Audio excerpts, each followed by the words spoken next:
live. What is good, everybody? We are in Oklahoma City, home of the former NBA champions before they lost to the San Antonio Spurs. But anyways, we are in Oklahoma City for an amazing middleweight fight in the main event. I am very hyped, very anticipated matchup for me. I'm a big DDP fan. Alex and Mike will tell you that. Still Knox, one of my favorite fighters, and he's going against the former pound-for-pound #1, Kamaru Usman. I have some hot takes to say about that fight, but we'll get to that later. All in all, name value, not the best. I do think the main event is very much carrying this 12-fight card bout. But, we're MMA fans, and, I'm eating the slop. I don't know about y'all, but I'm eating the slop. Anything you guys like to add, feel free. We had McGregor fight card, and now we have this hunk of goy slop shit over here, bro. I just hope that this fixes the postpartum depression. It won't. It won't. Like, people say, oh, salt in the womb. Motherfucker, I don't even have a womb anymore. My shit's like a whole fucking surgeon scar. The motherfuckers did me wrong. Man. I'm utterly depressed, y'all, but, I'm back. We back in here, and let's get to work. Thank you, Chael Sonnen. Bro said salt in the womb. Yeah, that's the time we're on this week. Let's get right into it. We are in the featherweight division where we got two UFC debutantes making their first fight in the UFC. We got Damian Demon Hands Anderson going up against Ezra Elliott. Both undefeated. I'll be blatantly, brutally honest. I did not do the most tape study on this fight. I know both these combatants are undefeated. I've seen on Damian's record, he has like a lot of grappling matches. Maybe that's like a weakness in his game, and he does a lot of those matches to like compensate. I'm imagining with a nickname Demon Hands, he primarily wants to strike. As for Ezra Elliott, I know he missed weight today, so that's not great. But undefeated, training at MMA Lab with the likes of Tim Welch, Sean O'Malley, Mario Batista. In that like bantamweight, featherweight range division, I think MMA Lab is actually a really good gym. I think even Crouch, John Crouch, I think goes there too. Like, it's just a good gym.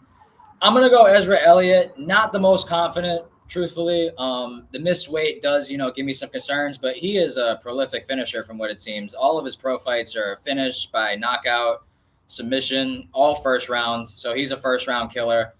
The weight cut, that doesn't bode well after the fight's extended. So I'm imagining he's going to want to keep his finishing ways. I'll be bold. I'm going to go first round finish, Ezra Elliott, and I'll go sub. He probably is primarily a striker, but I'm seeing that he's got 5 sub wins. That he's more prolific submission artist than a knockout artist. So I'm going to go first round sub, Ezra Elliott. I think he fights with more urgency having missed weight. So I'm going to go first round sub, Ezra Elliott, to remain undefeated.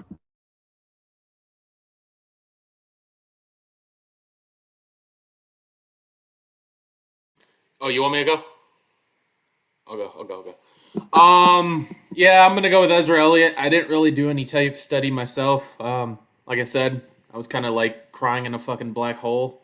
But I think I'm going to go with the Ezra Elliott pick here. I don't really know too much, but I'm just going to sway with Tony on that one. I'll go second round finish. I'm not gonna go first round. I'm not gonna let go 10 toes deep on that one per se. But yeah, I got Ezra Elliott, second round finish. Tough fight. Two undefeated guys.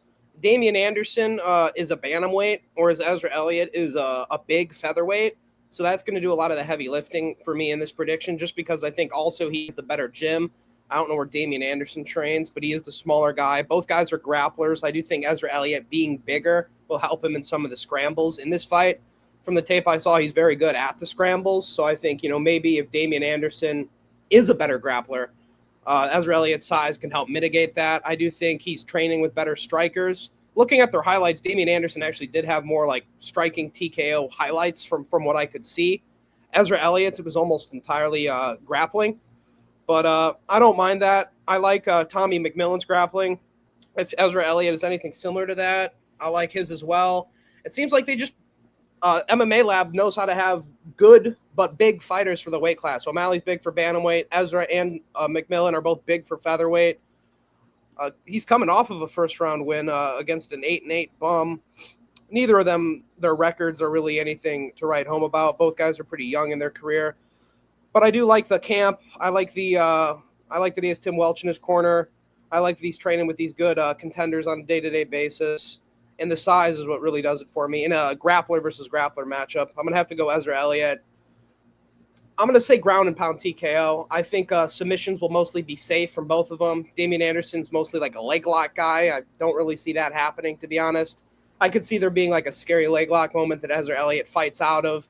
And then like after Damian Anderson like burns his hands out on a submission, moving a weight class up, mind you. Even though Ezra Elliott did miss weight, I think that could work to his benefit. Just being the bigger guy, stalling out submissions, staying on top, and getting a ground and pound TKO in the second or third round. So I'm going to go Ezra Elliott, ground and pound TKO.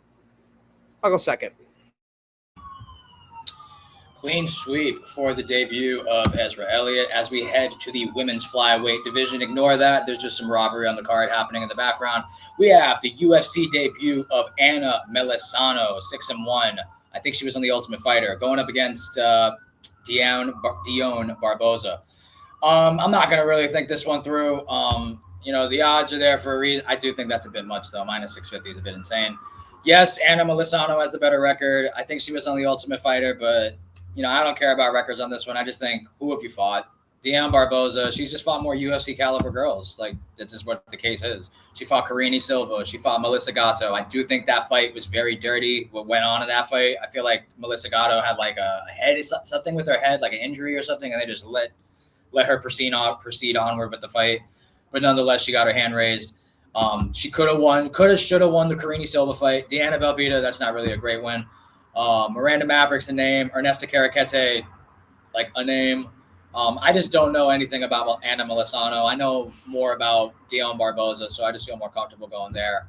When I look at Melisano's record or one loss, it's probably by decision. I'm just going to guess. Oh, no, it's by submission. Yeah, I'm going to go Dion Barboza by submission round.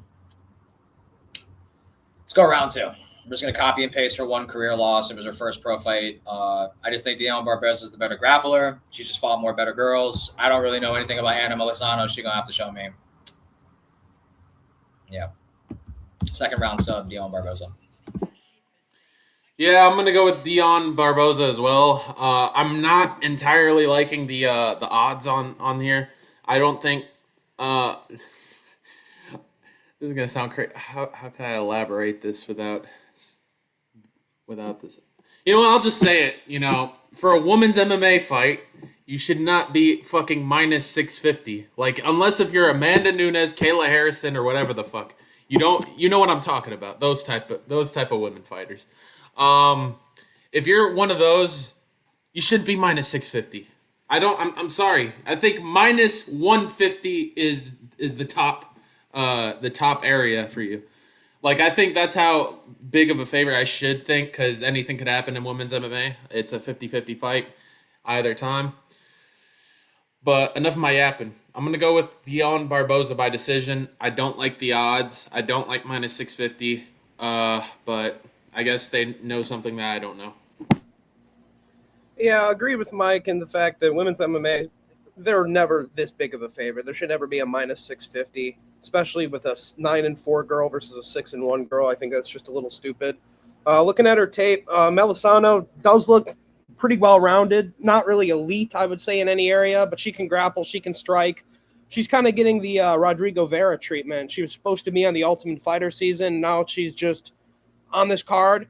I haven't watched the Ultimate Fighter, so I can't tell you if she won or if she lost or if she got pulled out the same way Vera did just for some stupid reason. I have no idea. But 6-1's a pretty good record. She's the younger fighter. Her being well-rounded makes me kind of want to take a chance, but just nothing really stood out. And I think Barboza's jiu-jitsu will stand out amongst all of the stuff that both fighters can bring to the table. And, lost by rear naked choke in her first fight against Cheyenne Bowers. I don't know who that is, but I guarantee she's not submitting Dion Barboza, and that's just going to be what my pick is. To be fair, though, she's been in Fury FC, beat a 7-2 girl by doctor stoppage where she opened her fucking head up like a pussy. Like, there was an artificial pussy on her fucking forehead, like, just leaking everywhere. And 3-1, honestly, better opponents than fucking Ezra Elliott and Damian Anderson have been fighting, so I'll give her that. But I'm going to still go Dion Barboza. She's the UFC vet. She's not getting, she's not going to let some fucking can open an artificial pussy on her forehead like that 7-2 girl did. She won't be fucking leaking like Kayla Harris's opponents at fucking Invicta. Like that is not happening. So Dion Barboza, I'll go sub. Nah, it's a women's fight. Decision. I'll give Anna Milisano a round, though. She looks decent enough. I'll say 29-28 Barboza. Clean sweep for the Witch as we head to the heavyweight division, where we have the return of in my opinion, one of the most unassuming looking fighters you'll ever see in Alvin Hines, 7-1, coming off his first pro loss, going up against UFC debutant, undefeated RJ Harris. This is an interesting fight. Alvin Hines had one of them fights where you're getting your ass whooped, but man, like I enjoyed watching that. And it's not like he was losing, but it wasn't like he was putting up a fight though. Now, Guzzi over here, Alvin Hines, it was later found out after the fight that he did pop for performance enhancing substances. If you watch that performance, I could kind of see you making that impression based off that. His output, his cardio.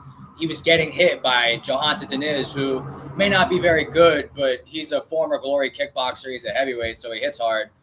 Alvin Haynes, he was losing, but he kept coming. So I give him credit in the sense that he is truly a fighter, and he will fight you till he dies. He hasn't died yet. As for RJ Harris, the Hammer, making his UFC debut, this is a pretty big dude. 6'6", 80-inch reach, 27 years old, pretty young in the heavyweight division, all things considered. He came from LFA, has a couple fights there. Undefeated. He's got wins. He has a win in just about every method of victory. He has some subs. He got a decision. Not really a knockout artist from my understanding.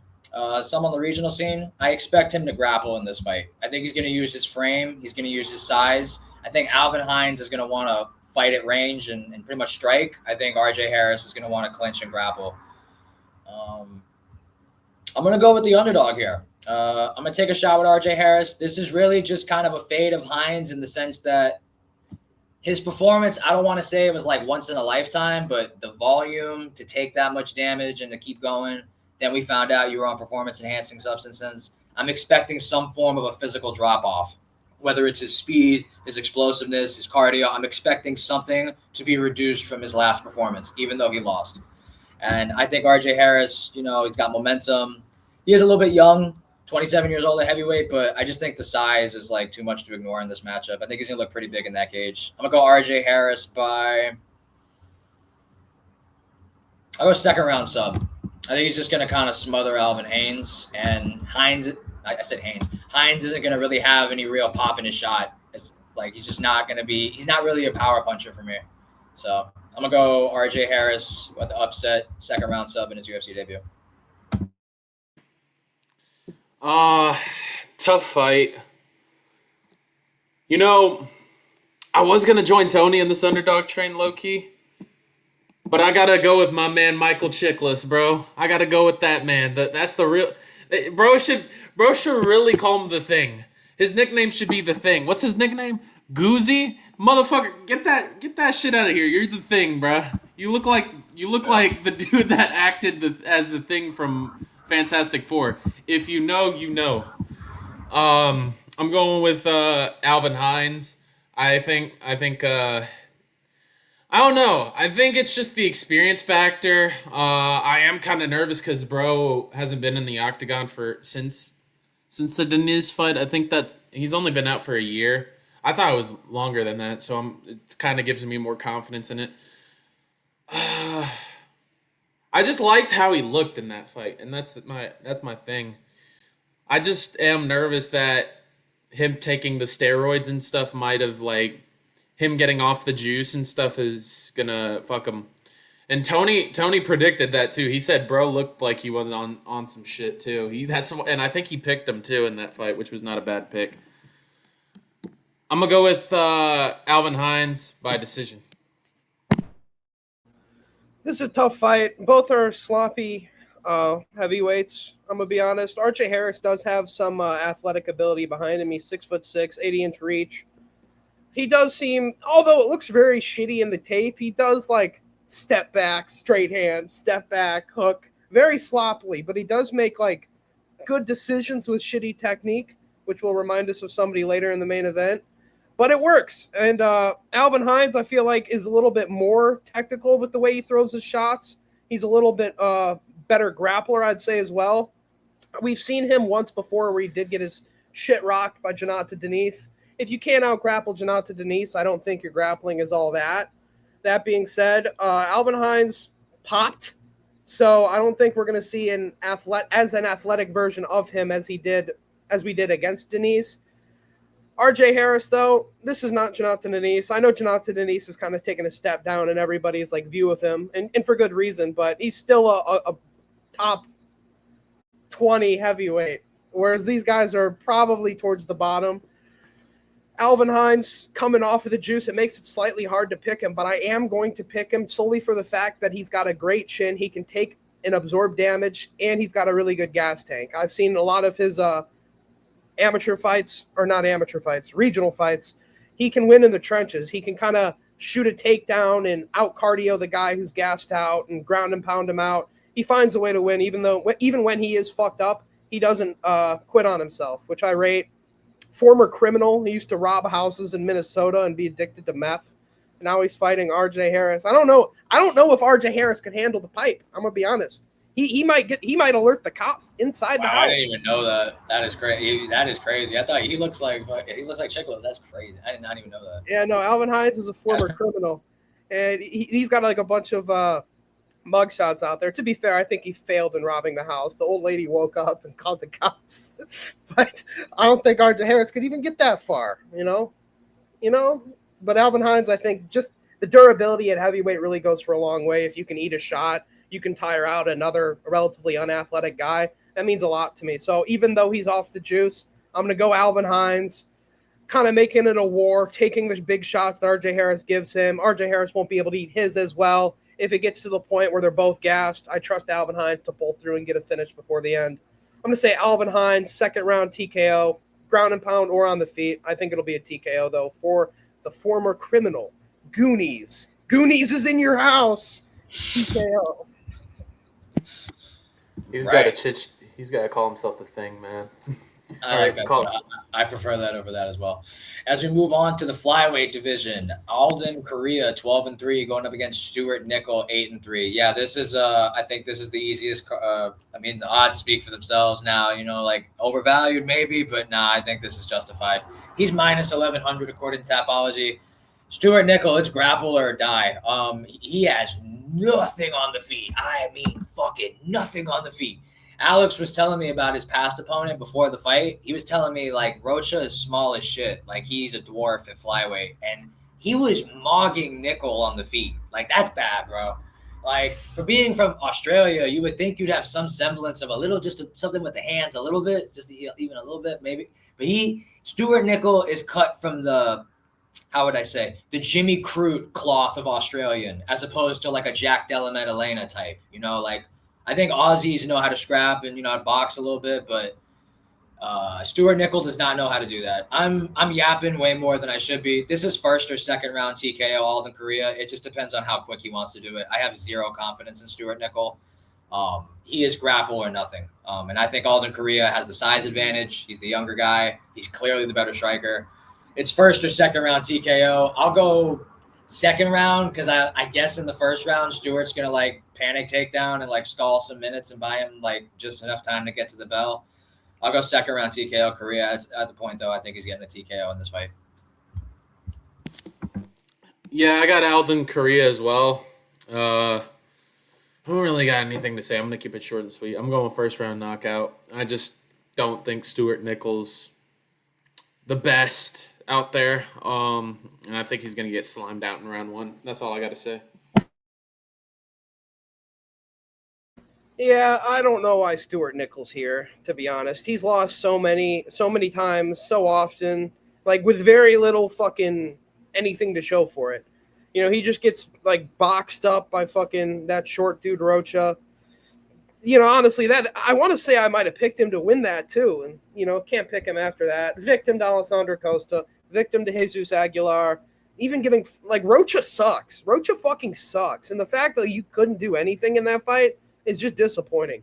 I don't know why he was glazed coming out of the regionals in Australia, probably just because he's Australian. But Alden Correa is a good fighter. He's got good takedown defense. He's got a good grappling. He's got even better striking. Trains with Joshua Van. I think when you train with like such a young champion who's improving so often as Joshua Van, you kind of pick up some of that for yourself as Alden Correa and improve yourself. You know, being in there with a guy like Joshua Van. And I assume, like, even though you're not having the championship fights, you're in there getting rounds with somebody who's training for championship fights at this point often. You know, he's had 2 championship fights. He's going to have a third. Alden Correa has been there with him, training with him the entire time. 5 rounds, 3 rounds, hard sparring. I value that against just fucking a fucking bum. Like, why are you going up in harder opponents when you lost to worse opponents? Rocha fucking sucks. He immediately fights Alessandro Costa, who's better than Rocha, loses to that, and as if, you know, you just couldn't get any worse, they dug up somebody who beat Alessandro Costa and Alden Correa. Like, yeah, just get him out of the fucking sport. Like, that's what this fight is. It's just get a highlight win, Alden Correa. We can move you forward. We can post it on Instagram, and then we can cut Stuart Nickel. I think that's what they're doing here. I'm hoping for at least an entertaining finish early in the fight, have us move on, because this portion of the card really is slop. I'll get up. Next fight is even more slop. But Alden Correa, good fighter. Wish he had a better opponent to kind of fight him, but he can make good on this by getting an early finish. Alden Correa, second round KO. Clean sweep in the flyweight division as we head to the light heavyweight division in a battle of Brazilians where we have Felipe Franco. Is he even really a light heavyweight? Going up against Levi Rodriguez Jr., undefeated. Another one. Not too much tape study. I know Felipe Franco lost his last fight against Mario Pinto. It was a decision. I guess in the aspect of him going the distance with him is somewhat impressive because I thought he was definitely getting knocked out. But he's a grappler, Felipe Franco. I don't really think he's that big. He's 6'1", 76-inch reach. I feel like he's really like a middleweight. It says he's fought in so much at heavyweight. That's kind of crazy. He's only 25 years old, which is kind of weird. He looks older than he is. He lost to Freddie Vidal. I'm almost positive in this fight he was like up 2-0 or something, and like he found a way to fumble in the third. I could be wrong, but I know he definitely lost in the third, obviously. We see right there. Both these guys, I think, fought Freddie Vidal in the Contender Series, if I'm not mistaken. Levi Rodriguez, too. Yes, his was a no contest. I think this is a black and white fight. This is striker v. grappler.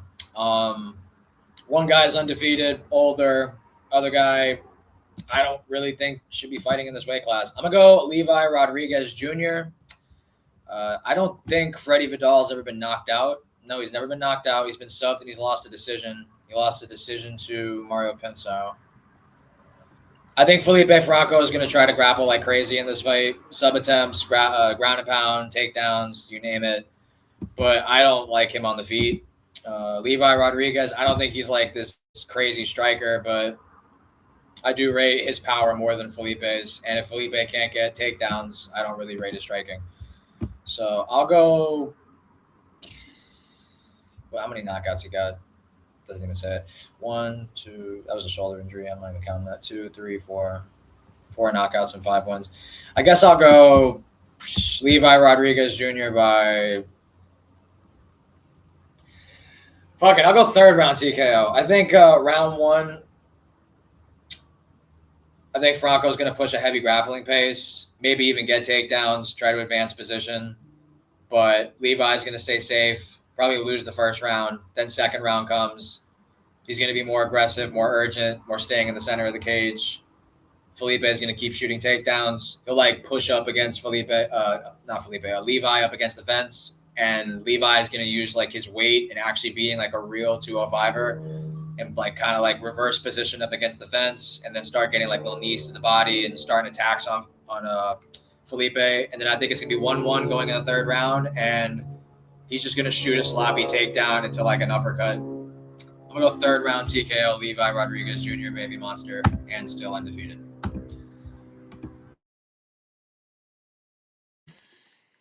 Yeah, I'm going to agree with Tony.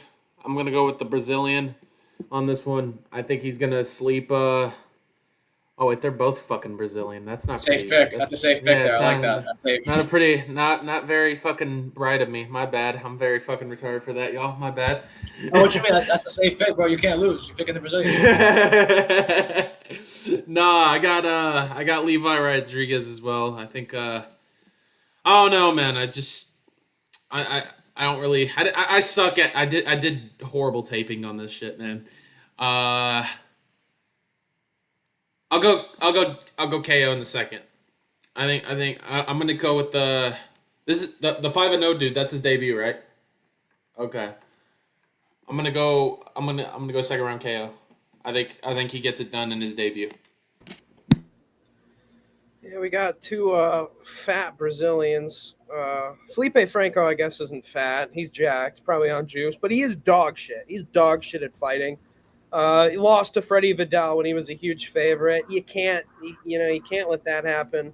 The Mario Pinto fight, I feel like recently, like when he fought him, like that kind of made people, that gave them like a false idea who this guy is. That was a terrible performance by Mario Pinto, and he still got it done. That had nothing to do with Felipe Franco being good or anything like that. Mario Pinto just fought like a retard, threw no significant strikes whatsoever, and just tried to like lay and pray his way to a victory. Wouldn't be surprised if he was injured in that fight, to be honest. There is no way you should lose to Freddie Vidal. He is like, what would I say he is? He's like a history teacher. I want to say he like actually is. He like works at a fucking school. Like I'm almost certain of that. Like he's a teacher, and you're letting this dude finish you in third.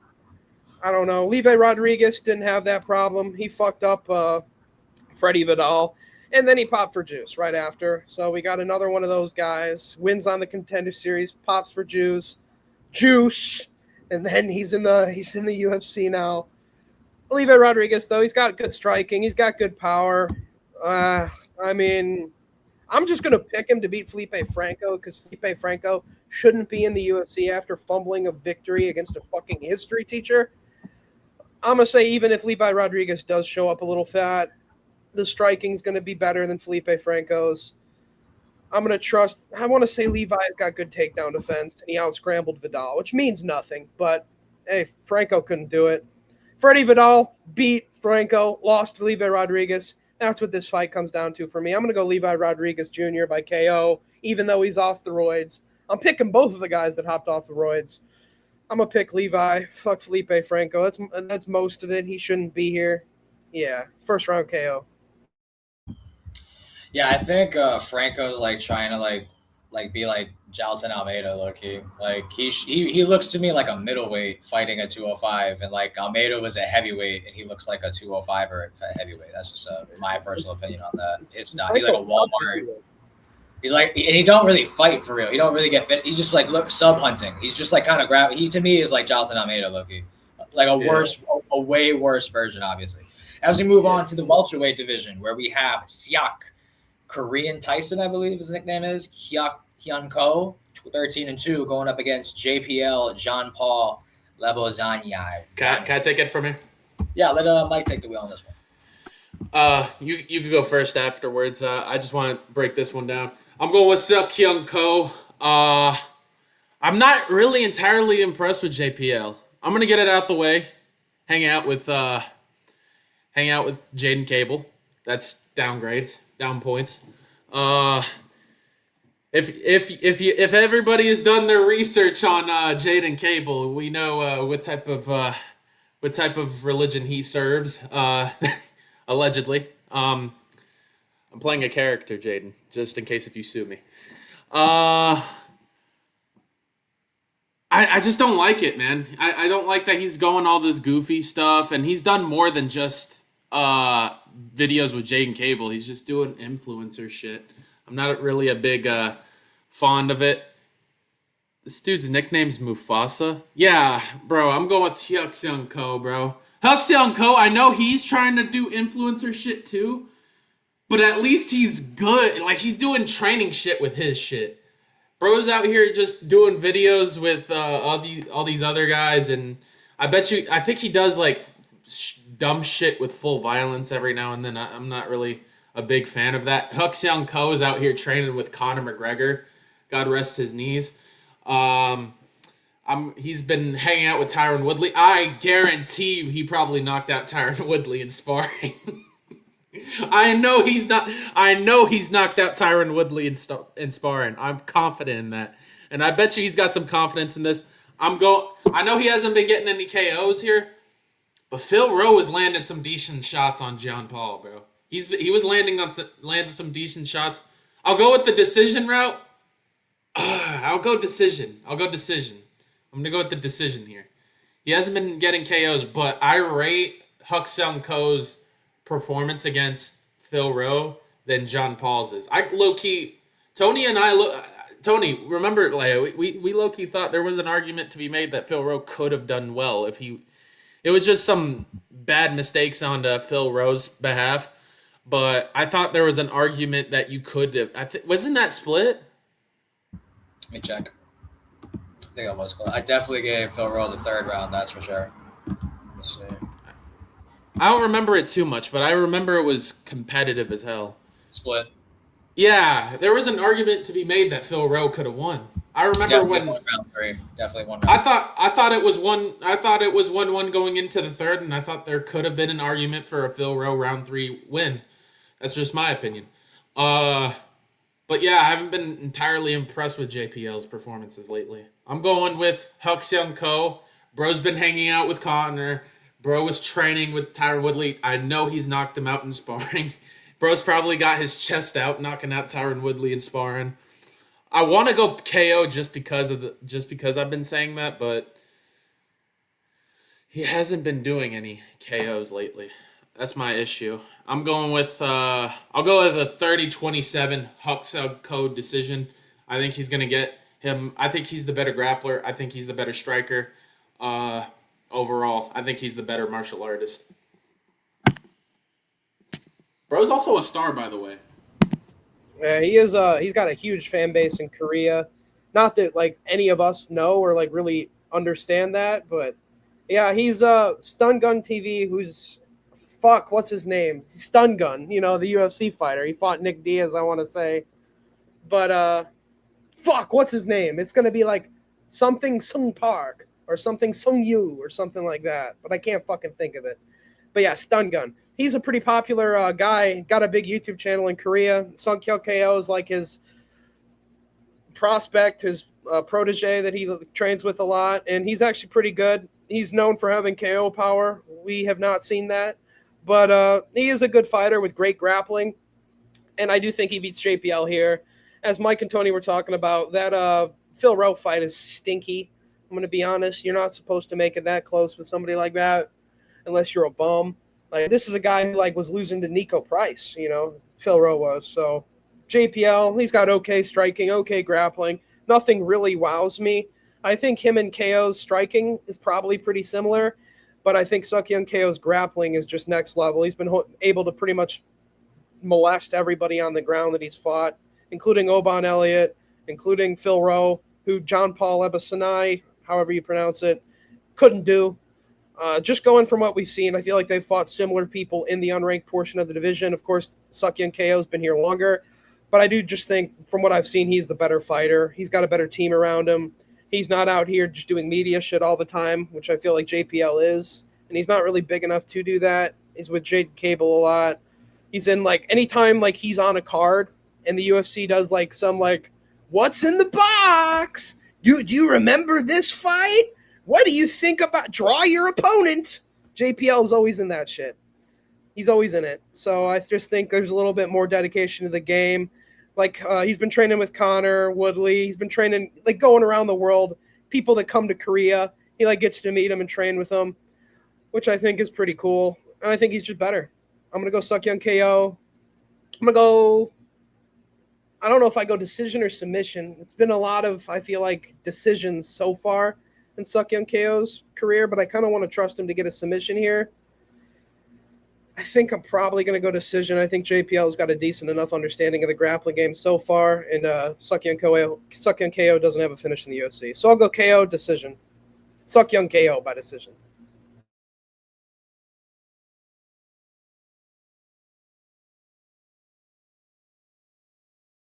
Okay, and we are back. Yeah, I'm gonna make it a clean sweep. I'm gonna go Siak Ko as well. To Mike's point, where he's lacking in the knockout game, to have the nickname the Korean Tyson, and to like not be getting knockouts is a little cringy, just a little bit. But what he may lack in the UFC caliber knockouts, this dude has consistently won like straight up. Let me see this. I want to say at least no bullshit. His last 15 rounds in a row.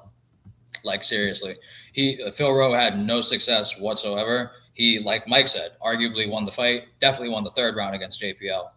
Let me see. Yeah, Obon Elliott, he won every round. His last 15 rounds, he did not lose a round. So what he's not getting in the finishing potential like he had in the regional scene, he is just like Mike said. He's confident in his striking. His grappling, I think, has been his biggest attribute going forward in the UFC. His wrestling is really good, and it's crazy because predominantly Korean fighters are not known to be great wrestlers, I feel. They're prolifically strikers. So I feel like it's Siak Ko. It's just how does he do it? He has no submissions on his record. I can see the knockout like Mike was saying. I can see a decision too. It's pick your poison, but if it ain't broke, don't fix it. I'm going to go Siak Ko decision like Mike. I just think he's the more well-rounded fighter everywhere. The only advantage I guess I'll give JPL, real shit, is kicking. I think JPL got a decent head kick. Just because I don't really see Siak Ko really throw anything besides that low kick. He doesn't really need kicks. His boxing's good enough. His grappling's good enough. So I'll go Siak Ko decision. I think he's just the better fighter, straight up. He might be, all things considered, the best Korean currently in the UFC. All things considered. So I'm going to go decision, Siak Ko. But I can see a knockout. As we move on to the next fight, if my topology will cooperate with me, give me 1 sec. Go back to the top here. Let me see. There we go. Where are we at? We leave the welterweight division and we head to our prelim headliner. Ooh, this is a banger right here, guys. We are in the featherweight division where we have Jose Delgado, 11-2, going up against 14-1 Austin Bashi. I think this is your classic black and white grappler v striker matchup. Bashi wants to grapple. Delgado wants to scrap. Whose will is imposed better? The one thing I will give, I guess, in favor of the Bashi side is that Andre Philly was able to mix in grappling exchanges. He was able to get takedowns. So, maybe if you're Bashi, if a striker like Philly can do it, then maybe I could do it. That's your game plan. His one lone loss in the UFC was against Christian Rodriguez, who is a bit of a predator. He attacks younger fighters who are naive and inexperienced, and he, just takes advantage of the experience, maxes them essentially. And he's a good anti-grappler. He has just good grappling awareness in general. Austin Bashi's striking isn't good enough to capitalize against Christian Rodriguez, and that's why he loses that one. But I think Delgado is the more promising fighter, honestly. I think his striking is very dangerous. His frame for the division, 5'11", 74-inch reach, training in MMA lab with the likes of Mario Batista, Ezra Elliott, Kyler Phillips, just a bunch of guys in that 135, 145 range that are just killers. I think getting reps in with them is great. His only 2 losses are Nathaniel Wood in a fight that I think I don't know about Mike or Alex, but I felt like he beat Nathaniel Wood. I thought he won that fight. And the other fight was Chris Makate when he was younger in his career. I'm going to go Delgado. I just don't think Bashi really been hit for real in his career, honestly. And I think Delgado hits for real. So if he doesn't get the wrestling going, I think he's a bit of a dead man walking. I'm going to go Jose Delgado by – I don't want to say he Hyder Emils him, but it could be that type of gap on the feet. It could be. I'll go second round knockout, Jose Delgado. I'll give a round of respect to Bashi. I feel like he's going to panic wrestle. And there was another fight on this card. The Stewart. I feel like this is going to be similar to the Alton Correa Stewart Nickel fight, where this just this bigger, taller, more dangerous striker against this guy who can only grapple. And it looks like they're going to get knocked out in the first round, but they do just enough to stall and shoot enough takedowns to buy themselves enough time to get to the bell. But they both get slimed out in the second round. That's how I see both fights going. Yeah, I'm going with Jose Delgado here. I agree with Tony. I thought he beat Nathaniel Wood. Nathaniel Wood's last 2 fights, I didn't think he won, but I am not a judge at the end of the day. I cannot make those decisions. But talking about Jose Delgado, I think he's really good.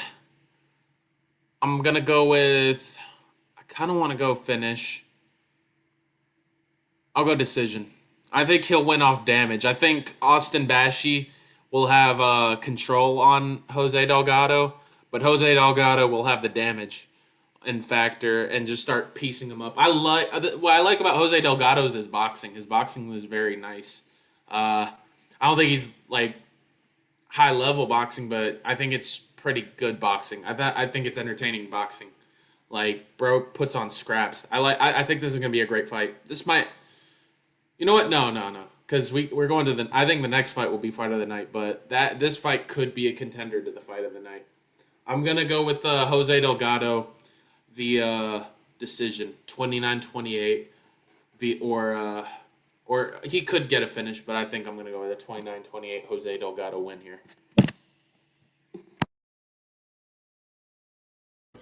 Yeah, I have to make it a clean sweep. I think Austin Bashi, he's also one of these guys that's just a little bit green. He's got wrestling. He's got okay striking, but it doesn't really feel like he's dominant enough to keep this fight in his wheelhouse on the ground. And if it is on the feet, Delgado's just nasty. He's got good moves for this specific fight, I feel like, as well. Knees, elbows. He's good in that like kind of short clinch range. He's got a lot of knee KOs, a lot of like fade back left hook KOs out of the pocket. And I do think in this particular fight, it's kind of like a dream matchup for him just because of that. Austin Bashi's going to want to get close, and because he's got such a short fucking T-Rex wingspan, and he needs to grapple. Delgado's going to get in his face. Bashi's going to try to get in his face too, which will make it kind of easier.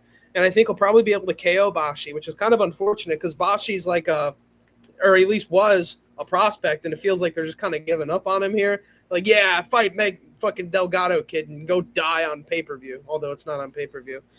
And I think Delgado, another guy, part of that whole MMA lab team, he trains with Mario Batista a lot, who's been doing really good in recent years.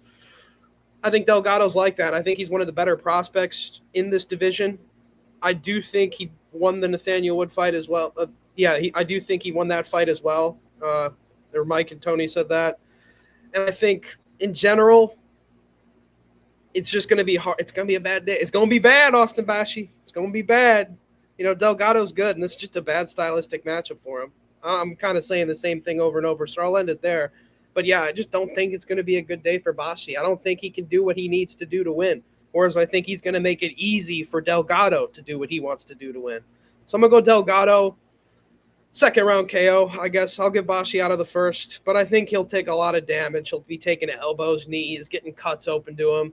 And for like a 22-year-old guy who might be something, I really don't think this is the best course of action. But, hey, whatever. I'll go Austin Bashi losing, getting KO'd in the second. Clean sweep for Jose Delgado as we go back to the featherweight division where we have undefeated Tommy Gun McMillan going up against Alberto Montez. We get Kmart Sean O'Malley versus Venezuelan Ilia Topuria. All right. Black and white fight to me. I've been saying that a lot in this card, but I see a lot of those types of matchups on this card. I think Alberto Montez has majority of the grappling upside in terms of the submission threat, but I think Tommy McMillan's a better wrestler. I think he's got more power in his hands. I'll go Tommy McMillan by second round KO. I think it'll be a fun fight. Yeah, tough fight to predict, but I'm a huge Tommy McMillan guy. I like Tommy McMillan. I was watching a little tape when he was on the little Contender Series run that he was on. When he was fighting on the Contender Series, I was watching this little thing from O'Malley and Tim Welch. I found out that he was a Tim Welch O'Malley guy, and I was like, I'm gonna root for this guy. I've seen some fights on him. He's pretty fun to watch. I'm actually quite pumped to see how his future holds. I think this is a big test for Tommy McMillan. I've seen some people picking Alberto Montez. It's understandable. There's some holes in Tommy's game, but Tommy's tough, man. And in that Contender Series fight, he showed me a lot of things I'm impressed with. First, his chin, very good. I don't like that he's taking a lot of damage. Like, I need Tommy McMillan to like come into a fight with his chin down and hands up. His last fight, he was defensively bad, but it wasn't like he didn't look amateur out there, if you know what I'm trying to say. Like, he knew he was fighting in an organic, like, slugfest type of fight. Like, he's gonna come in and try to he knows he's gonna knock the dude out. I don't know what I'm gonna predict here. I could see Tommy like surviving a whole like slugfest fight into a decision. I think this is my fight of the night. Contender here. I think this is my fight of the night winner. I mean, I'm gonna go with the KO. I'll go KO. Second round KO. I'll follow Tony up with that because I did see some tape. Tony told me to watch the loss that Alberto Montez had, and bro got slimed out badly. And I think the dude that he got knocked out by, his career didn't age well afterwards. So if you're getting knocked out by some bum, Tommy, it's Tommy gun time, man. I'm going with Tommy McMillan, second round KO. I'm actually quite pumped for it. He's actually kind of one of my favorite prospects to watch out on. I don't know if he'll be champion or anything, but I think he's going to have a great career by just entertainment value. Yeah, this is a tough fight, and it's hard to get like a real read on Tommy McMillan because I feel like there's two groups of people. The people that just like fucking hate him, mostly because he's white, but he's also sloppy and shows a bunch of shit, and people just like to hate on him. And then there's the people that like overglaze him and think he's like going to be this great prospect when there's very obvious holes in his game. And it's hard because you have both these two very polarizing takes about a guy. And like usually it's right in the middle. Like I do think he's a great grappler. He's tough. He's durable. He does have his hands a little bit down. He is hittable. He likes to just kind of throw retarded shit. But if you're looking at it, he's throwing shit with retarded technique, but he's doing it at the right time. And we'll get to this again with other fighters later in this card. You know who it is. But he's throwing stupid, retarded punches, hands down, chin open, most of the time.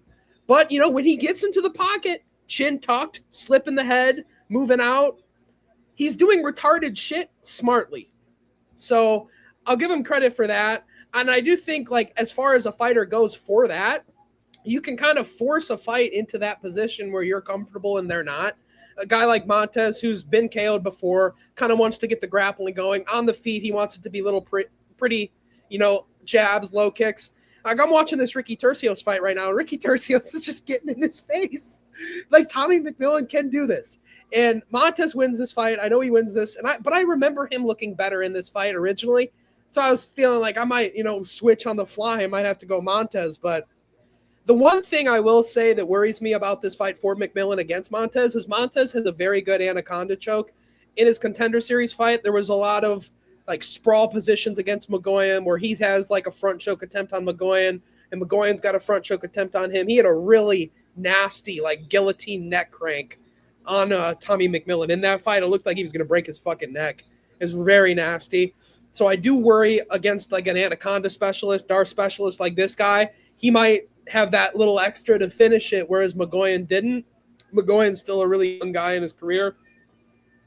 But I'm going to be honest, like, if McMillan can kind of come out here and have this first round that I'm watching Turcios have, and Turcios I do believe is worse than McMillan, I think he could go on to not have the lack of grappling that Turcio did, not get subbed, and potentially scrap it out. I do think if Tommy McMillan makes this a fight where both of them are getting hit in the pocket, making it a war zone, kind of force shots from Montez, he might be able to get a submission of his own. It's tough. This is one of these fights where it's like, if you pick Tommy McMillan and he loses, you're going to be like, oh, I should have known that all along. But if you pick against him and he wins, you're like, oh, like either way, you're kind of fucked, whoever wins or whoever. If you pick Montez or McMillan and they lose, you're kind of fucked. I want to take the chance with McMillan. He's a big guy. He's powerful. Montez is not Ilya Lil Bro. The front chokes worry me, but I think I'm still going to go McMillan, just being scrappy, having a good grappling base himself, and improving on the fly. Never have I seen more Montez fans crawl out of the woodwork than when he all of a sudden is fighting Tommy McMillan. Like, all these guys really thought Montez was going to be something up until, before this, before he fighted McMillan, who they, just hate for some reason. It's because he's white. But for some reason, I'm not sure. We don't know. Not sure. But yeah, I like Tommy McMillan, Boys and Co. I kind of want to cheer for him. I don't think he's very good, to be fair, but I do think he's got an interesting style. And I think against a guy who's kind of relying on getting Hail Mary Anaconda choke, like out of nowhere, it's scary. But I'm gonna go McMillan KO second round. Just to further add on to the clean sweep, yeah, for me, Montez is sub or bust. You're asking for a choke. Like, he has one knockout. Like, he's been knocked out. Like, on the feet, McMillan ain't that good, like you said, but you have to rate him more than what Montez has shown you on the feet. You have to, as well as he has the wrestling upside. I really feel like it's sub or bust. Also, just a little fun fact: this was a pick'em fight with McMillan, the underdog. He's now minus 170. So money has steamrolled in the Tommy direction. As we move on to the women's strawweight division, where we have Tabitha Baby Shark Ricci going up against Fatima the Archangel Klein. I like Tabitha Ricci as a person. As a fighter, I feel like she looks like she's doing more than she actually is, especially in terms of effective damage. I feel like her output, her takedown defense, like, she's a point fighter. Fatima Klein, though, I think this girl could be a potential future champion in the making. I think she's very well-rounded. Her performance against Angela Hill was crazy. That was a testament to Angela Hill's durability. I don't know how she didn't knock her out. Go rewatch that fight. Go look at the head kick that Fatima Klein hits Angela Hill with. It's crazy. To Tabitha Ricci's credit, she's only been knocked out one time, and it was against Manon Fiorot at flyweight. She was in the wrong weight class, but I reckon Fatima Klein is just a very good fighter. I feel like she can wrestle, she can sub you, she can KO you, she can win a decision. She's just a very well-rounded fighter. Training with the likes of Erin Blanchfield, I don't really fear what Tabitha Ricci is going to bring in terms of grappling. I think Fatima's better there. I think she's a better striker. The only advantage I could really give Ricci is experience and, I don't know, maybe cardio, but Fatima looks good in her fights. Her one loss was against, I want to say, Jasmine Zudavicius at flyweight. So both these girls are small, but they're meant for flyweight. They're not meant for flyweight. Their one losses are both at flyweight. One got wrestled. The other one got knocked out. I gave Ricci a chance her last fight against Vierna. Got kind of dominated a little bit in that fight. I'm going to go Fatima Klein. I just don't know what method. I really feel like she can win any of the three methods. She can win a decision dominantly. She can win by knockout. Hell, she might even sub Tabitha Ricci, be the first person to do it. I think I had a finish in the other girl fight on this card, I think. Let me see that. Did I have a girl finish? I had sub in the Barboza fight. I'll give Ricci respect, I guess. It's third round TKO or decision for me, Fatima Klein. I'll go. Fuck it, I'll be bold. Third round TKO, Fatima Klein. I think she's just going to hit Ricci with a lot of kicks and punches, and Ricci's just not going to have an answer for it. So, yeah, I just think Fatima Klein's the real deal. Yeah, I'm going with Fatima Klein, too. Tony's going on a lot of finish on these women fights, man. You got a lot of boldness on here with these women picks. I'm going with the women's MMA signature here. I'm going with the 30-27 Fatima Klein decision. I just think Tabitha Ricci is going to get her head punched in. I like Tabitha Ricci. I think she's she's all right. She's decent. She's a great looking person, but like that's just the only thing that saves her. I think it's just that her looks, unfortunately. I don't want to be mean or anything, but like she has been on a generational run to like split decisions. Just I can't get down with it, bro. Like her grappling is not bad. Like if she does get cut after this, she should probably go try UFC BJJ. I think that'd be a good one. but I don't know. She's Her not one that good. finish is Rebus like with a fucked up eye. Yeah, low key after that, I did think she did. Low key, that was That her was maybe pick best. Verna, right? That was maybe pick her against the Verna fight. Yeah, but like I can't pick her, unfortunately. I'm going with Fatima Klein. I'm going with the 30-27 decision here. I don't see her finishing her. I don't see her finishing her. That's just my opinion. Yeah, Fatima Klein is a big bitch. I'm gonna be honest, and like she is good. Like she is big and talented, which usually doesn't go together. Usually you're just relying on your physicality. But I'm gonna be honest, Fatima Klein, good grappling from training with Aaron Blanchfield. It feels like striking is one of her best things as well. Like she's just well rounded. Like this is a girl who's big enough at 155, well rounded enough to really make a run. I do think like especially like right now, like I'd pick her to beat Dern. I'd probably pick her to beat Robertson. I think Wei Lee's probably asking too much, but I do think Fatima Klein is like low key like the dark horse of the division. Like I could see her being champ. I Like wouldn't even say dark horse. I feel like right. I think after this they're gonna catch on. I wouldn't even call her a dark horse anymore. I think she's like the odds-on favorite, low key for me. I feel like everybody in women's divisions are dark horses outside of like the champions and the current contender. But I want to say she's like in the top 10 outside of the top 5 though. You don't hear a lot of people talking about women's prospects. I feel like she's only lost to Jasmine Jasdavicius, and I think honestly if she got a rematch that is in a different weight class too, I think she'd probably win despite it being in another weight class. That was on short notice and she gave a pretty good fight. Just got out grappled by a bigger girl with a full training camp. And Jasmine's pretty good in her own right. But Tabitha Ritchie, like she's on this whole look at me, I have baby shark, I'm so cute. Fuck you, you're getting murdered by a lesbian.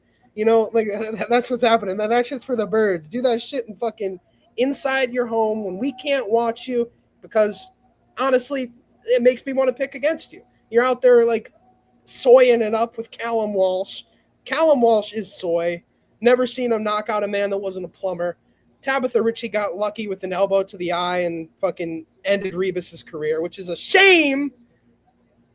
But, Rebus is bad. Ritchie's bad, I guess. But she's just really not all that good. And this baby shark, like, look at me. I'm so cutesy. I'm a girly poo. You're getting fucking raped.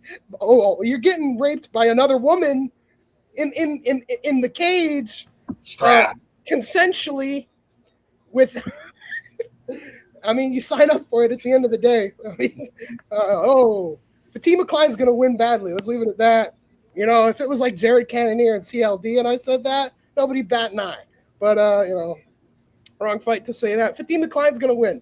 Good elbows, good top control. Against this fight, even like Ritchie, I picked her to beat Verna. Verna was the bigger girl and pretty much just stalled her out. Ritchie couldn't get any takedowns against somebody who's like physical in their own right and good grappler in their own right. And I think Fatima Klein mixed with the striking, she's got a similar-ish build to Manon and like girls like that. And Manon fucked up Ritchie. And I think she's not as good as on the feet as Manon, but I think if you can like routinely defend the takedowns, like kind of do what Verna Jandaroba did, except keep it on the feet, not just go for your own takedown, you could probably TKO her. I think she's probably the least focused she's ever been. Like I said, she's all about this, look at me, I'm cute, I'm dating a pro boxer. You're going to get destroyed against some girl that actually wants it. Fatima Klein, TKO, second round, on the feet. Clean sweep as we head to the feature fight of the evening in the men's lightweight division, where we have Chase Hooper going up against Mitch Ramirez. I've been told I look like Mitch Ramirez. Just a little fun fact. This is an interesting fight because, like, I think Chase Hooper is a better grappler, but Mitch Ramirez doesn't really lose via grappling. He gets knocked out. He loses by, like, Mike Davis, Carlos Prates. Thiago Moises leg kick TKO is it's not great. He's predominantly a grappler, so to get leg kick TKO by him is a bit concerning. Chase Hooper missed weight today. He was one of the only two fighters to miss weight. It was him and Ezra Elliott. I don't really know how to approach that. I actually feel like in a weird way that could help him grappling wise, like just being heavier for Mitch Ramirez to handle. But I don't know. I just feel like Chase Hooper should not be minus 300. I think Mitch Ramirez, probably all things considered, might be the better striker. Probably hits harder. It's a very black and white fight. I've said that term so many times on this card. I just think it makes sense. This is your grappler versus striker. I mean, Mitch Ramirez is going to want to try to take his head off. Chase Hooper is going to want to try to choke his head off. Which one's going to happen? And I think at these odds, it's kind of crazy how much confidence they have in Chase Hooper. Like everybody, there's this MMA personality, Dana Black. Like he thinks Chase Hooper going to turn into American Charles Oliveira or some shit. Like, bro, I hear that, but Charles had something on the feet to like fuck you up with. What does Chase Hooper have to create an intimidation? Like, oh my God, bro, like I got to shoot a takedown. I need to stop getting hit by this guy. Charles Oliveira got power in his hands. Charles got knees. He got kicks. Chase Hooper doesn't have these things for me. And he's not a great wrestler. So if he's not getting takedowns and he's not a great striker, I feel like I'm Alberto Montez in this situation where I need a sub to win the fight. Otherwise, I'm probably going to get hit a lot. And my conditioning, I don't know how that's going to look. Speaking in Chase Hooper, I'm speaking for him in this regard. It's sub or KO. I think fight ends inside the distance. I think it's either a Mitch Ramirez KO or a Chase Hooper sub. It's just which one's it going to be. I think Mitch fought at welterweight, so he's fought in the heavier weight class. Just nobody really has came in there with like a grappling like approach against him, to be honest. He does train at Syndicate. I do like that gym more than whatever the fuck Chase Hooper got going on. I'm not going to lie. Fuck it. His wins are terrible too. That's the shitty part. I think Chase Hooper has better wins, especially at a UFC level. But man, fuck it. If he don't get a takedown, I think he's in trouble, bro. This is a fight. At the end of the day, this is gonna be my dumb prediction of the card, but fuck it. I think if Chase Hooper don't get a sub, he's in trouble. I'm gonna go Mitch Ramirez here, and I'm gonna go by third round TKO in a fucking fun fight. I think it's gonna be a good scrap. I think Chase Hooper will probably be winning early with the grappling, but Mitch is going to stay safe. He's not going to get subbed. He's going to dog it out, and they're both going to be tired. Mitch might even be down 0-2 going into round 3, but I just think if Chase Hooper doesn't get a sub early, I don't trust his gas tank, even though it's not really been a problem throughout his career. I just think this is a different type of fight. This is against a guy who I don't want to say has nothing to lose, but I just feel like Mitch Ramirez is just going to completely disrespect Chase Hooper. Like he doesn't care if he's getting hit by him. I think he's just going to take one to give one. I'm going to go Mitch Ramirez by third round TKO. Chase Hooper needs an early sub for me to be minus 400. I don't get that. Yeah, I don't like the minus 400 thing. Quite frankly, I don't really. Man, I don't want to pick Mitch Ramirez too. Oh. Chase, okay. Bro, why do you have to have such shit defense, bro? Oh, fuck. I'll go Chase Hooper. But if Chase Hooper loses, I'm done picking him. This is my last shot with Chase Hooper, to be honest with you. He's been losing fights. I'll give him a pass on the last fight. Jim Miller's good. And for some reason, the dude's fucking damn near 50 and he's fighting like he's 20. Like, bro.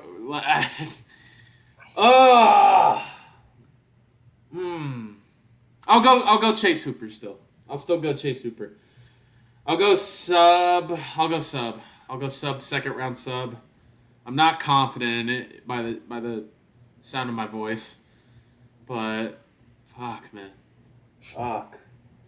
Alex, move on. I think he's just gonna. I hope he fights like how I think he's gonna fight. Use the fucking missed weight as your advantage, and you should just bully him on the ground. I hope. I swear to fuck, if Chase Hooper loses, I'm never picking him again. He's getting faded. Yeah, coming off of Chase Hooper's recent loss streak, it is hard to pick him. I do think this is an approachable matchup, though. Mitch Ramirez is kind of just a bum. He kind of just goes out there and loses. To be fair, Carlos Prates is not a bad loss. I wouldn't say Mike Davis is really a bad loss. Thiago Moises, you're getting closer to a bad loss there, but still, like, I guess Moises is okay. compared to some guys. Moises might beat, Hooper. Who knows? But Mitch Ramirez is a can. Getting leg kicked on your back, like to a TKO by Moises, is a bad look. It's not that Moises is a good leg kick or anything. It just shows to me, like, you have a lot of holes. Like, I don't even know which one we should patch first. Like, should we patch the leg kick game first so he doesn't get chopped up? Then he just get, like, dominated on the ground by Hooper or, head kick KO'd or outboxed. Like, there's so many things wrong with Mitch Ramirez's game. I can't in good conscience pick him. I don't mind Tony just fading Chase Hooper. Coming in a little bit over the limit is a little worrying. He's not a big lightweight. He's skinny, former featherweight. You got to wonder why he's missing weight. Maybe it could be a strategic thing. Maybe he could use it to his benefit. But it's not a really good look. Like, if this was, like Oliveira or somebody missing weight, it wouldn't be a good look either. But you'd be like, he's a bigger guy at least. Chase Hooper really isn't. I don't like that. Maybe he is following the Oliveira blueprint. Maybe he's got to miss weight a couple times here or there, and then he unlocks the true Oliveira genes. But no, I think I'm going to just pick Hooper. Keep it short and sweet. He's just better. He's a great grappler, if nothing else. He's available on the feet against like Moises or Mike Davis. I'm sure they could catch him on the feet. Mitch Ramirez might even be able to. But I don't think he's good enough to finish Hooper, go into his ground, and then, like, TKO him there. I don't think he's powerful enough to, like, one-shot Hooper. And, like, but then again, I didn't think Gibson was. But I do think Gibson is a lot better than Mitch Ramirez still. I'm just going to go Hooper and not think about it too much. He's a good jiu-jitsu guy. I assume it'll get there at some point. This is an extremely approachable matchup. Hooper's fought and beaten better opponents in the past, like Jim Miller. He should be able to beat this guy. I will say, Mitch Ramirez, the Tony lookalike. So I'll go Chase Hooper first round sub. I'll say, like, he slips. Ramirez has no IQ. He just jumps into the guard and gets, like, triangle choked immediately. It's first round. That'd be funny. All right, as we move on to the co-main event of the evening in the middleweight division, where we have Jared the Killer Gorilla 18-9 going up against Christian Leroy Duncan 14-2. Does he have a nickname? He does. CLD. This is an interesting fight. If I'm Cannonier, all things considered, he needs to fight the game plan that he had against Israel Adesanya at UFC 276, or the game plan that he just had against MVP. I think if he strikes with CLD, he's getting knocked the fuck out. That's just my take on it. I think CLD is explosive. He's fast. He's unorthodox. He's got great kicks. I was thinking about it, like, in a weird way. I think his style is similar to MVP's. He's not as refined, not as accurate, maybe not as polished. But I think, like, he has similar strikes in his arsenal, and he's just way more aggressive, way more willing to throw heat on it.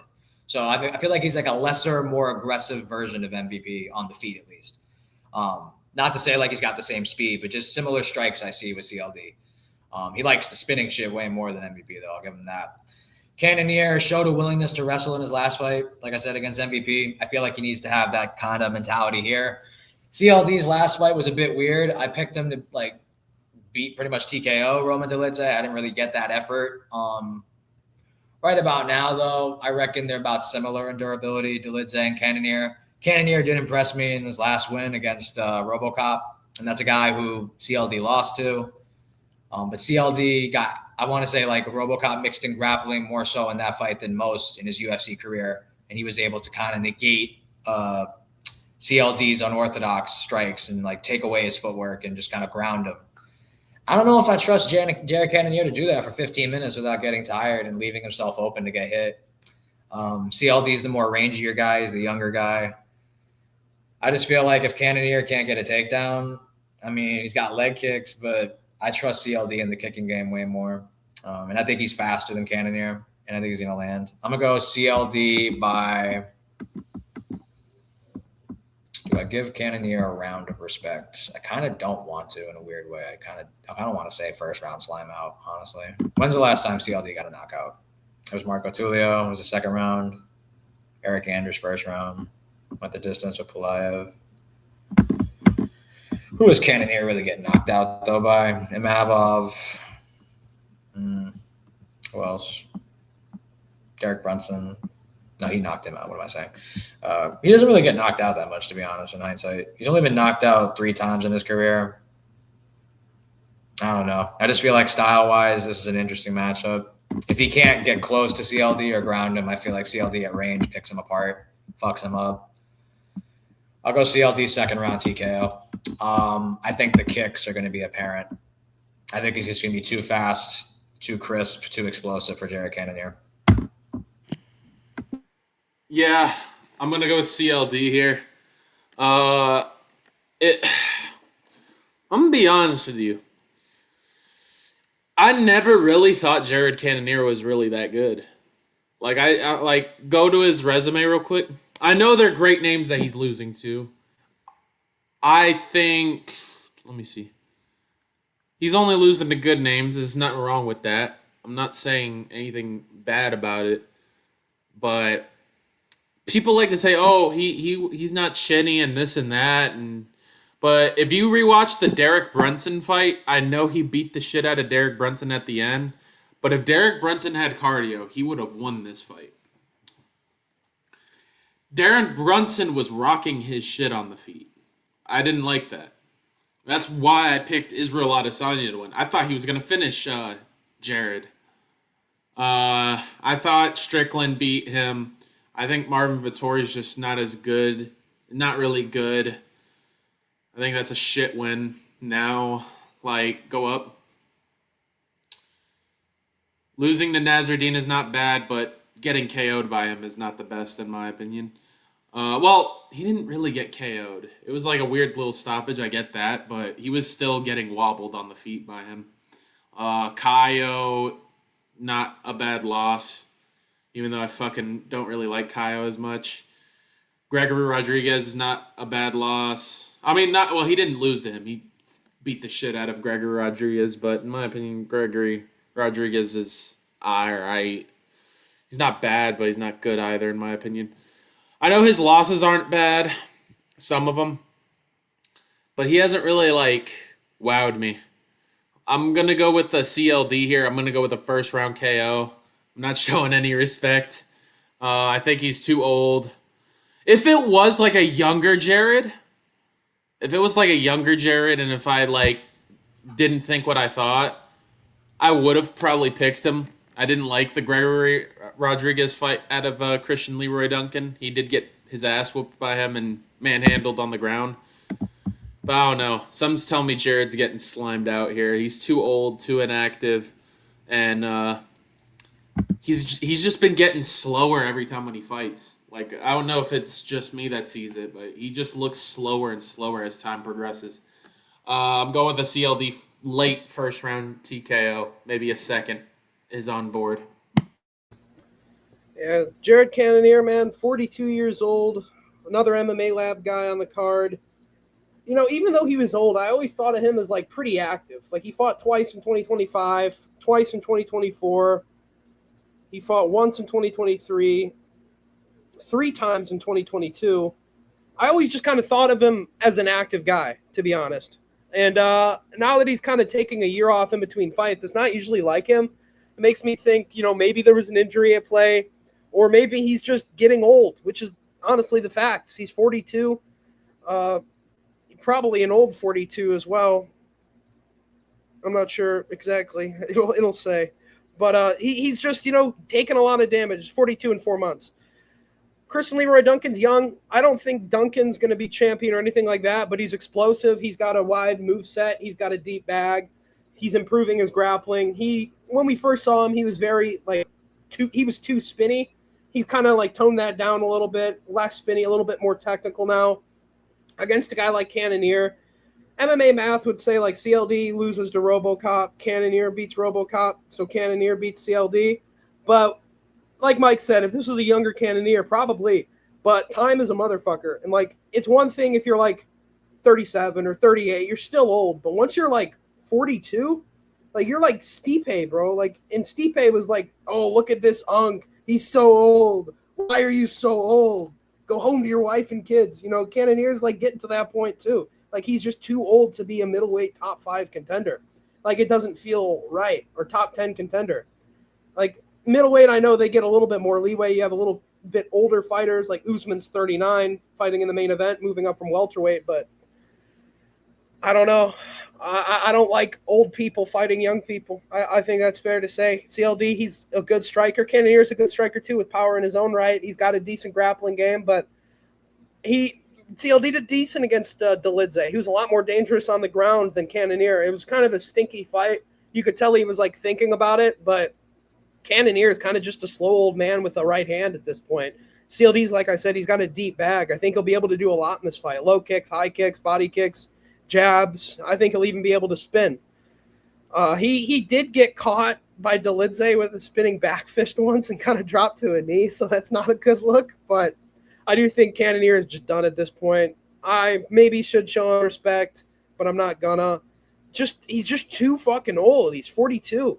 Like, I can't get over that against a guy who's 30. 30 isn't even like that young, but he's 12 years younger than Cannonier. Like, when is it going to be? If it's not this fight, it's surely soon that Cannonier just falls off a cliff and he looks like he's 42. That day is coming. If it's this fight or the next fight or someday soon, I think it's this fight. I think CLD is a good enough fighter. He's a good striker. He's improving, and he's explosive. I think he's going to be able to hit him with some shit.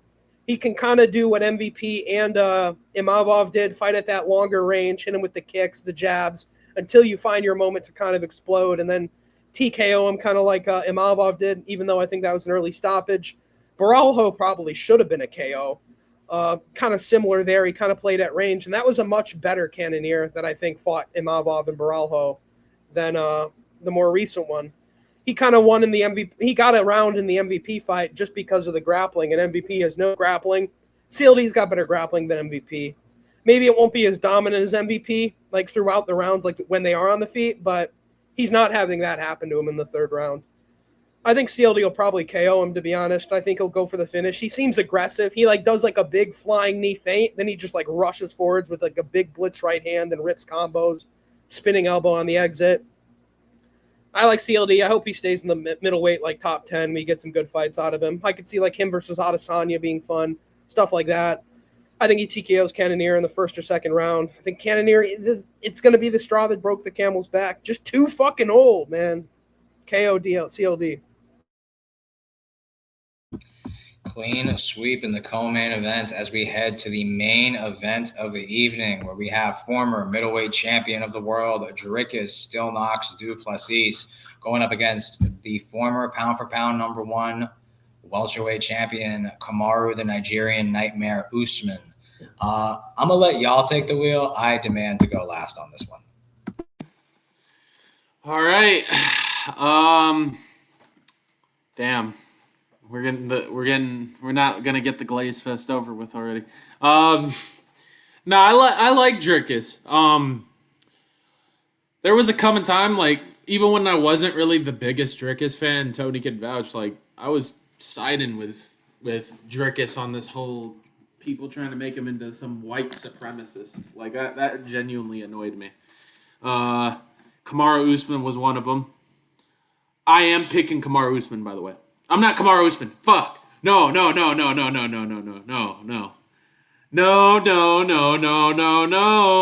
do that. No. Nah, I'm not doing that. I'm going with DDP. My bad. I misspoke. Well, I was going to bring up Usman with the whole race baiting of Dricus du Plessis. That's what I was trying to get at. I'm going with DDP. I know he beat Buckley, friend of the channel, yeah, stuff like that. But, like, man, I don't think that, like, I don't know, man. I think Dricus is gonna get it done here. I think Dricus is just a far better fighter. I know the Hamzat fight wasn't a good look for him, and I know there was some other, like, bad mistakes that he's made in the past. I've seen people that are picking Usman bring up the Derek Brunson fight and stuff like that, yada, yada, yada. I get that. But Dricus is a dog, bro. I like Dricus. I really do. Is a Dricus win going to help me from my McGregor depression? No. Off topic, but I think Dricus is going to win. If he does get taken down, I don't think he's going to get manhandled. And plus, rewatch both of their Hamzat fights. I know I know Usman had a more competitive fight than Dricus did, but when Dricus got taken down, he wasn't getting he was getting held down. He wasn't getting into any dominant positions. Dricus was just getting taken down for control time purposes. They were just holding him down. Hamza was just holding him down. Usman almost got finished in moments. He almost got finished in moments in that fight. I did not like that in him. Although I did kind of think he won that fight. I know this is kind of bad arguments and stuff, but I think Dricus is going to win. I think he's the better striker. Oh, hot take. But in my opinion, getting pieced up by Colby on the feet is not a good look, in my opinion. And just other shit, man. I just think Dricus has the better cardio edge. I think the allegations of him having no cardio after the nose surgery thing, I think that got debunked after the Hamzat fight for me. Well, before then, right around the Whitaker fight, that got debunked.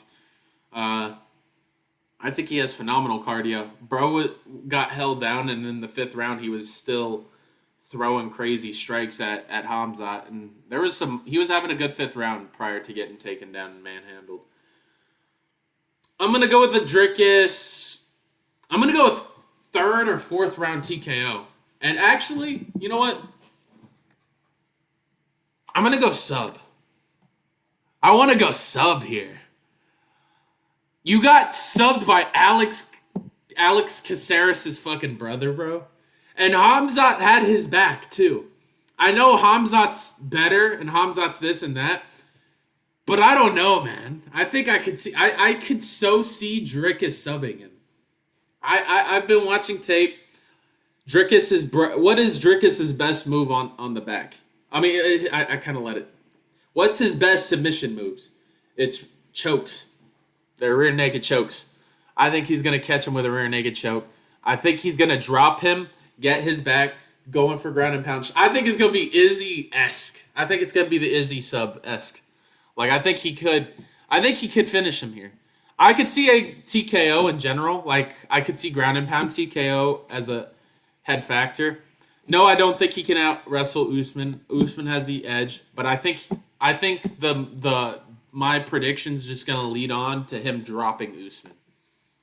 I think Usman's going to gas out at some point, and then he's going to get dropped by something. I think Usman's going to potentially be up 2-0, maybe 3-0. And he's gassing a little bit, and he's kind of not really respecting Dricus, and Dricus just pops him randomly. He starts wobbling. If you're a gambling degenerate, live bet Dricus in round 3 or 4. That's my opinion. I think rounds go by, they're gonna have Usman as the favorite for having better rounds than Dricus, but then, boom, we're gonna get signature Dricus du Plessis just randomly throwing something random shot just catches him. We see Usman buckle. He tries to shoot a takedown and fucking Dricus sprawls, gets his back, just starts mounting on him and just gets a rear naked choke. I'm going to go with the Dricus du Plessis 3rd or 4th round sub. I swear to fuck if I get this right. I'm back. Now I assume Tony wants to go last. So I'll take it here. This is a good main event for a fight night. This really is. This is a huge fight night main event.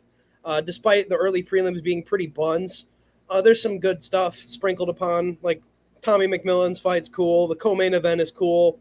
The Delgado fight is cool. But this is what we're here for. This is a big fight. It's sad for me to say, but I do think there's a chance this fight could be boring. And that would be if Usman wins or if Usman has sustained success in general. I don't think Usman at 39 with his wobbly-cobbly knees can stand with DDP. So if this fight does kind of reach round 4, round 5, kind of like I think it will, at least into the later rounds, I think Usman will have success. And I don't think that's crazy to say that Usman will get the takedowns and he will hold DDP down for some parts of this fight. And, a lot of fights like the Buckley fight, that would be enough to win. But this man is an autistic demon, DDP. Somehow he just decides, I'm kind of going to get it. I guess I'll get up right now. Hamzat Chimaev, I know. That's a different fight, though. And Hamzat kind of uses different positions to better keep people in position. And it's based on his style. Like Usman's kind of got the American wrestling, whereas Hamzat's got more of like a submission grappling base with the Chechen Dagestani style wrestling. You see Chimaev go for like mount, crucifix, side control, these type of positions. Whereas I feel like Usman's going to be more in like full guard, half guard, those sort of positions. And I feel like if, say, something goofy were to happen, like some goofy get up, sweep, something the DDP could do, I think there's a lot better chance of that happening in a full guard or half guard than it is crucifix or with Chimaev on your back or in full mount, stuff like that. Where, to be fair, as dominant as these positions are, if it was anybody else, he probably would have got the finish on DDP if it was like not DDP. You know what I mean? Like crucifix, if you're in crucifix, you're crucified. You're fucked. You know what I mean? If he's in mount, you pretty much, in theory, have no way to defend yourself from just an unending amount of barrage of punches getting towards you. DDP, I feel like even though he didn't get up, he was strong enough and he was smart enough in the positions to not get subbed, not give up anything. And partially that's why it was such a boring fight. And I worry about that here. But I do think when they're on the feet, there's going to be less of this just explosive, boom, double leg, like the Chimaev had. Or I'm going to threaten something big, boom, double leg, you're down. Usman doesn't really have the explosivity to do that anymore. You know, in his prime, he did. But even then, like, his shots weren't as explosive because of his knees. Like, he was an athletic guy. He hit hard. His shots were extremely explosive, but his punches were explosive, like when he really let him go. But never his shots, never his takedown attempts. They were always kind of like some technical double leg. It was never like blast double leg, slam him on his back. It was like double leg to the fence, switch to a single leg, then drag you down. Like, he's got a very good takedown game, but his takedowns themselves are not super impressive. DDP on the feet has a stark advantage in this fight. And on the ground, like, Usman has to keep DDP on the ground in full guard and half guard for 25 minutes. I don't think he does that. And I think in the little time that DDP does have, I don't think he'll respect Usman the same way he did Chimaev. He's coming off of a fight where he was proven what he was doing didn't work. I think in this fight, coming off of, a pretty long layoff after that fight, watching somebody he beat in Sean Strickland beat the guy that dominantly beat him and become the champion, I feel like that kind of gives him a little bit of steam back. It's like, you know what? If I beat Usman, I'm kind of just in line to get that Strickland trilogy, beat Strickland, now I'm the champion again. So I think in a way he could be more motivated than ever. Whereas Usman's kind of, I don't know if he knew that he was moving up to middleweight until recently. He kind of was calling out welterweights like Bilal and saying he deserves to fight for the belt more than Morales and Prates and Ian Gary and all these guys, and throwing his name in like that hat. So I really don't know how long he's been planning to move to middleweight. I think the UFC probably just told him like, hey, we're going with Ian Gary, then we're going to do Morales or Prates next. He's like, all right, fuck it, I'm going to just move up to middleweight then. And, he has this fight with DDP, who's probably number 2 in the rankings, number 3, something like that, definitely in the top 5, where he can win and get a title fight pretty much right off of that against a guy, Sean Strickland, who he already has a win over. So I think in that regard, Usman probably just looked at the chips on the board and said, yeah, I'll probably just take the DDP fight, and if I win, I'll get Strickland, become a double champ instead of being in this logjam at 170. So, but I do think that happened more recently. Like, I would say only around when the Ian Gary Makhachev fight got announced is when he probably decided, hey, I'm moving to middleweight. Looking on the scale, he didn't look any different than normal. I want to say he's probably showing up to similar shape to what he did when he fought Hamzat at 185 on short notice, maybe a little bit bigger, but I do think, minus the short notice, of course, but on the feet, DDP is going to be able to hit him. He's probably going to be able to hit DDP too, but I think DDP is going to be working the low kicks.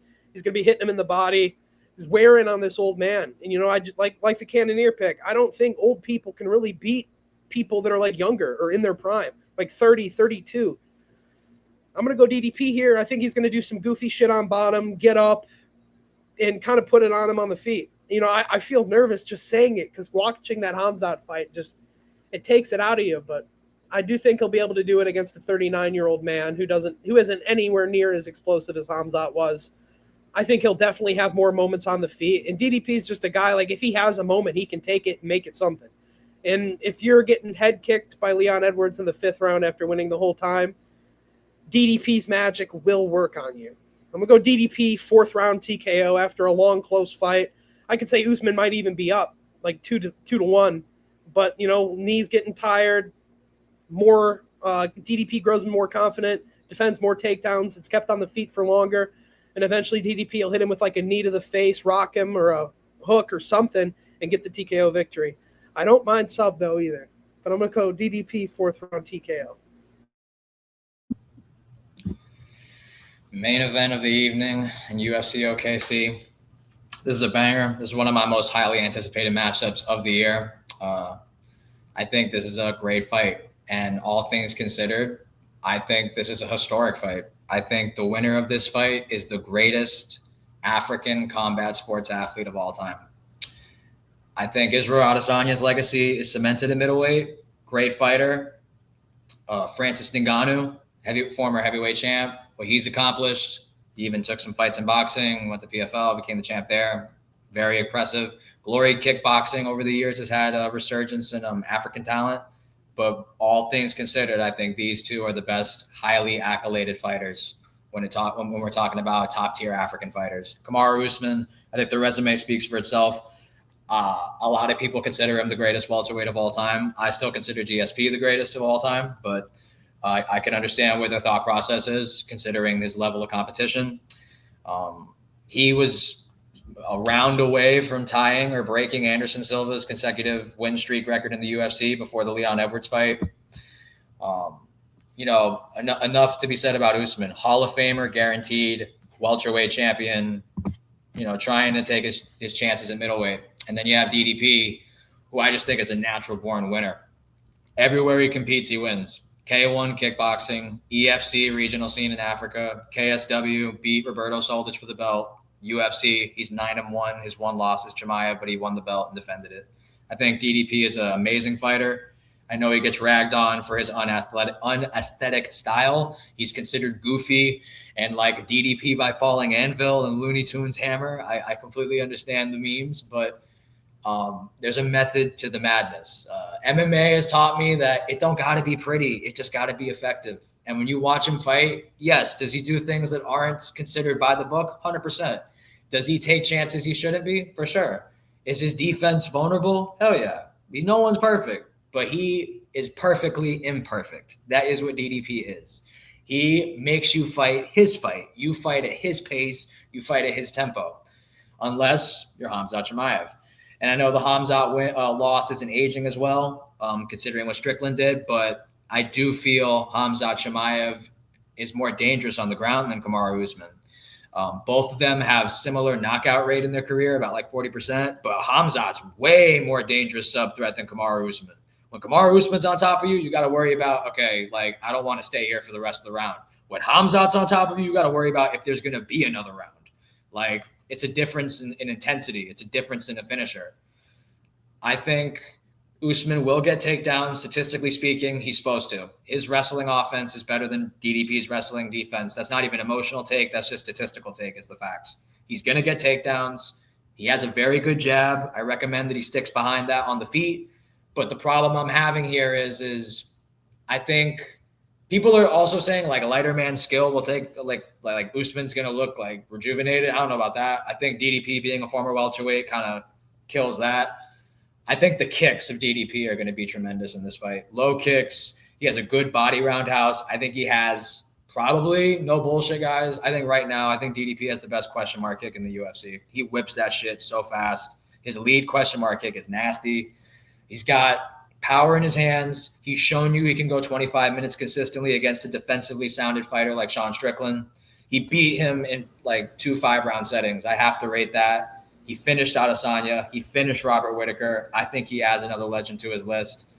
I'm going to go DDP, and I think a fantastic fight. I think Kamaru Usman's going to be up 2-0 in this fight, and I think by the middle of the third round, the punches of DDP, the kicks of DDP are going to start weighing on him, and the takedowns are going to be less easier to get. I'm calling DDP 5th round TKO, where it's 2-2 going into the 5th. I think Usman wins the first 2 rounds. I think DDP wins round 3 and round 4, and it's just a matter of who wants it more.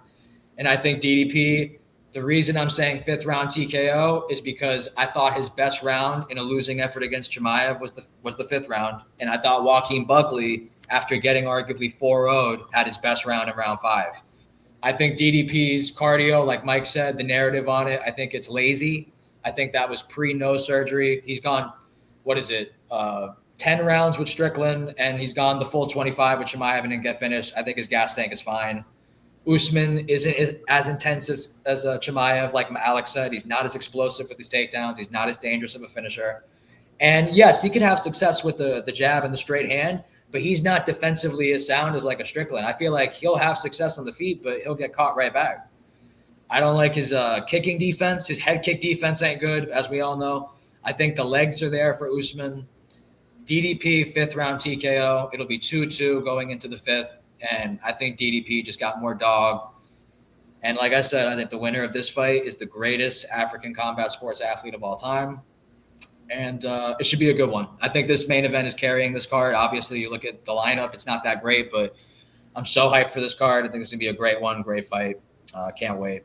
If there's anything you guys would like to add about the card, feel free. Yeah, looking at UFC like story, they have like a poll like where people just like I guess like vote like to who they think they would win. And on the UFC story, they have Usman by 56% to beat DDP. They got Cannonier 60% to beat Leroy Duncan. Chase Hooper is the only one they agree with us on. 56% for Hooper, 44% for Miras. Tabitha Ritchie by 57%. They have her winning. They have Alberto Montez winning 55%. Like they disagree with all of us, but those are the normies. Yeah. Is that music to my ears that I'm hearing? I love that sound of that. I love that. It's music. They're just picking people they know the name of. Cannonier, Usman's going to win because DDP's a racist. McMillan's a fraud. Bro, me and Mike met Tabitha Ritchie in real life. That's crazy. We met Tabitha Ritchie in real life. Like, bro, like, no way. Fatima Klein got that. Yeah. Like, all day. I'm not sure. I think it's going to be a good day to rejoice if certain people get it done. DDP, Tommy McMillan, if Chase Hooper doesn't lose to a fucking bum. Yeah, outside of the bum, there will be some where the boys will be watching. I mean, yeah, there you have it. UFC OKC. Can't wait for this main event. We appreciate you guys for watching the video. Make sure to go like and subscribe. And we will get back to you next card. Peace.